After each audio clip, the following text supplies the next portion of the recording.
Hi, Jambo. Karibu sana to today's Word of Faith. Joined here today by Maxi. You can call him Maxwell, you can call him Masharia and Jugona, or even Tall Brother, whichever works for you. We're still going through the parables of Jesus.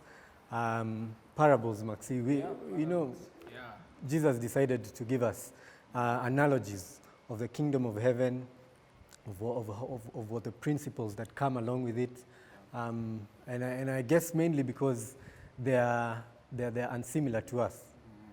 And that makes it quite simple for us to understand. So I'll give Maxi a chance to introduce himself. By then, the last time you were here with Justin, I realized watu wakiintroduce wanakanga hivi. Kweli, you. And when they're calling people on stage, some of them are like this. I don't know mbona waangalia chini, but anyway, we digress. Parables. So this week I've been thinking about the parable of the persistent widow. All right.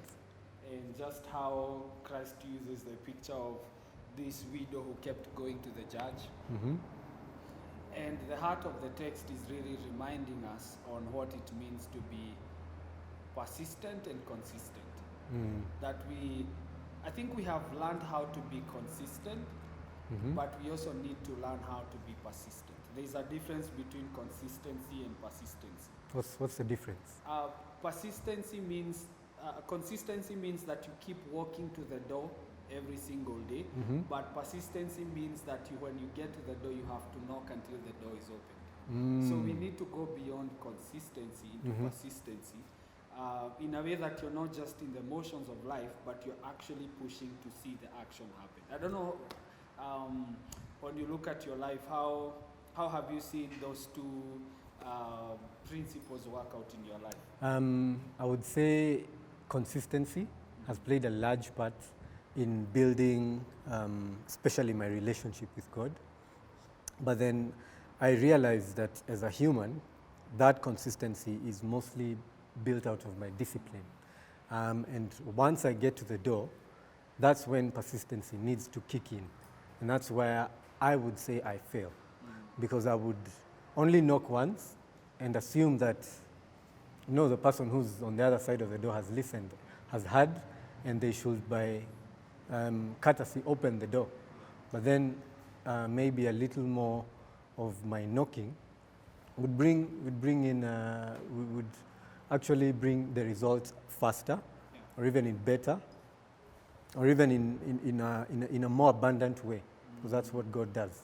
And it's interesting because even when Jesus begins to share the same principles, he says that we need to ask, we need to seek, and we need to knock. That's true. So some of us have been asking and seeking, but it is in the knocking where we actually now get into the action of it all. Yeah. An example will be, as Maxia can pray every single day for a job, maybe there is someone who's been praying, God, I need a job, but the persistence is actually now putting that prayer into action and sending out that CV. Or calling someone and telling them, do you have an opening in your company? The persistence of it. That is what the widow did. She did not just have the desire to go on to the next level of her life, but she knew that she had to present herself in the sight of this judge. That she did it so many times until the judge said, okay, I think it's now time for me to give you a chance. So thinking about this parable and even what you've shared, we must get to a place where we understand that it is not enough to be consistent, but the persistency of life, where God is calling us to the place of putting the action. Once we have been convinced in our hearts, once you have been convinced that this is the girl that you should date, you need to take her out and actually know whether the dating, the aspect. So not just saying, oh, I want to on a Kaniwa this year, but the action bit of it. Yeah. It could actually mean putting your words into action, putting your words into action, putting your steps on the ground, as opposed to only planning for them. Definitely. And it's to a large extent means that when you have done your own plan and you have your goal, just digressing a bit, you already have your target set, then this means that it's a point where the rubber meets the road. Yeah. It's where now you apply what you have been praying and what you have been planning in the background. Yeah. Yeah, and unfortunately, some of us, our rubbers are still raw. Mhm. You know, it's like a new car. They're still new. They're still new. The tires are new. The engine is still new. But you've never allowed ourselves to step into the highway. Yeah. So perhaps this is a call for our friends and you know, thinking about what spaces in my life do I need to step out by faith into the highway of life. Seeking actively for that job, you know, not just saying I am waiting on God, but also the conviction turning into action. Step into the highways of life, knowing that you have the backup of the Holy Spirit. So that has been my reflection this week about the power of persistency, even as we look at this video. So thank you for sharing this thought with me today. Oh, no. The honor is all mine. Yeah. The honor is all mine. And I must say you're looking very sharp today. I must say you're looking.